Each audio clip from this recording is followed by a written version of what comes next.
Ibunda Syabda Perkasa juga meninggal dunia karena kecelakaan di Tol Pemalang. Kabar duka datang dari keluarga atlet bulu tangkis Indonesia, Syabda Perkasa Belawa, meninggal dunia setelah terlibat kecelakaan. Kabar duka tersebut dibagikan akun @inabadminton melalui akun Twitter resmi pada Senin 20 Maret. Diketahui, Syabda Perkasa Belawa meninggal dunia di usia 21 tahun. Dalam cuitan itu disebutkan jika Syabda meninggal dunia setelah terlibat kecelakaan di Tol Pemalang, Jawa Tengah pada Senin 20 Maret dini hari. Selain Syabda Perkasa, dikabarkan sang ibunda juga turut menjadi korban meninggal dunia dalam kecelakaan tersebut. Kabar itu ditulis dalam akun atlet bulu tangkis sekaligus kerabat dekat Syabda, Ihsan Maulana. Ihsan Maulana mengaku tengah berduka karena telah kehilangan Syabda dan sang ibunda Syabda. Kabar kecelakaan keluarga Syabda Perkasa juga dibagikan fotografer Joni Sugio di akun Twitter @JoniSugio. Joni Sugio mengunggah gambar tangkap layar pesannya menyebut Syabda dan sang ibunda meninggal dunia. Sedangkan kondisi sang kakak dan ayah Syabda mengalami luka ringan. Kabar Syabda meninggal kecelakaan bersama ibundanya turut dibenarkan juga oleh akun resmi Twitter PB Jarum.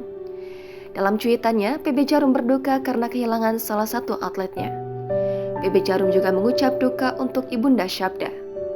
Turut berduka cita yang sedalam-dalamnya atas meninggalnya salah satu atlet kami, Syabda Perkasa Belawa dan ibunda tercinta.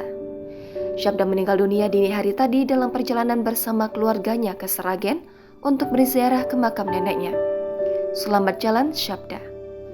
Sebelumnya, dikabarkan Syabda Perkasa telah meninggal dunia terlibat kecelakaan di Tol Pemalang.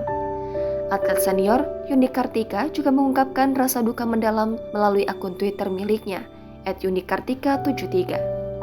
Yuni Kartika menyebut Syabda meninggal dunia saat dalam perjalanan menuju ziarah sang nenek yang telah meninggal dunia di Sragen. Syabda Perkasa Belawa sebelumnya pernah menjadi pahlawan tim Thomas 2022. Kala itu, Syabda Perkasa dipanggil PBSI untuk membela tim Thomas di Piala Thomas dan Uber Cup 2022. Hal itu dilakukan guna menutup kekosongan susunan pemain karena absennya Marcus Fernaldi Gideon lantaran masih pemulihan pasca operasi. Dengan dipanggilnya Syabda, maka akan dipastikan bahwa dirinya akan melakoni laga debutnya di gelaran Piala Thomas edisi 2022.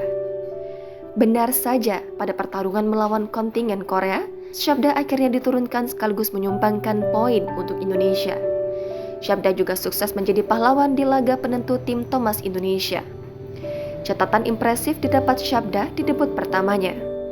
Kini prestasi Syabda Perkasa hanya tinggal kenangan. Syabda atlet muda kelahiran 25 Agustus 2001 tersebut telah meninggal dunia.